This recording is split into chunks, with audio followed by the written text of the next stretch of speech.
কষ্ট কই মুখার কাছে। প্রবাসী জীবন এত কষ্ট বুঝি না আগে। আইসি প্রবাস করেছি কষ্ট কই মুখার কাছে। প্রবাসী জীবন এত কষ্ট বুঝি না আগে।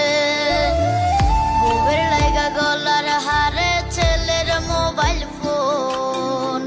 ভাই বোনের যত চাওয়া করব যে পূরণ।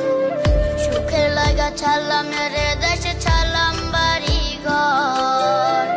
কপালে মোর জুটলো না সুখ সারা জনম ভর।